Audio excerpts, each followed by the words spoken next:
Rajasthan Royals చిచ్చర పిడుగు IPL బుడ్డోడు వైభవ్ సూర్యవంశీ కన్నీటి పర్యంతమయ్యాడు. 14 ఏళ్ల వయసులో ఐపీఎల్లో అరంగేట్రం చేసి సరికొత్త చరిత్రను సృష్టించిన ఈ బీహార్ కుర్రాడు తొలి బంతినే సిక్సర్గా మలిచి అందరినీ ఆశ్చర్యపరిచాడు. ఫియర్లెస్ గేమ్తో లక్నో బౌలర్లపై విరుచుకుపడ్డాడు.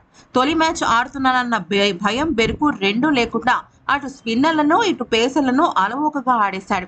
చాలా ఆత్మవిశ్వాసంగా కనిపించిన ఈ కుర్రాడు చూడముచ్చటైన షాట్స్ తో అదరగొట్టాడు. ప్రేక్షకులకు కనువిందిచ్చాడు.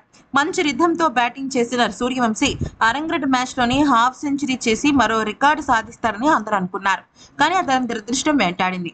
ఎందుకంటే ఎయిడెన్ మార్క్రమ్ బౌలింగ్ లో లెగ్ సైడ్ షాట్ ఆడేందుకు ప్రయత్నించిన సూర్యవంశీ బ్యాలెన్స్ కోల్పోయి స్టంప్ అవుట్ అయ్యాడు. అయితే హాఫ్ సెంచరీ సాధించలేదన్న బాధో లేదా జట్టుకు కావాల్సిన పరుగులు చేయలేదు అన్న చింతో తెలియదు కానీ పాపం అతని పసితనమో కూడా ఉపికి వస్తున్న దుఃఖాన్ని ఆపుకోలేకపోయాడు. పెవిలియన్ కు చేరుతూ కన్నీటి పర్యంతమయ్యాడు. ఈ సన్నివేశం క్రికెట్ ప్రేమికులను మనసులను నొచ్చుకునేలాగా చేసింది.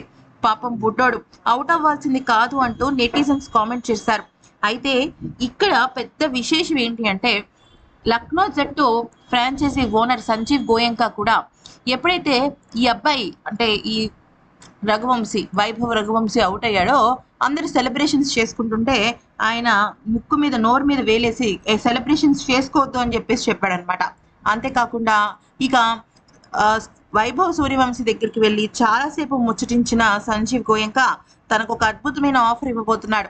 వచ్చే ఐపీఎల్లో తనని ఖచ్చితంగా లక్నో జట్టుకు భారీ రేటుకు కొనుగోలు చేసే అవకాశాలు ఉన్నట్టు తెలుస్తుంది.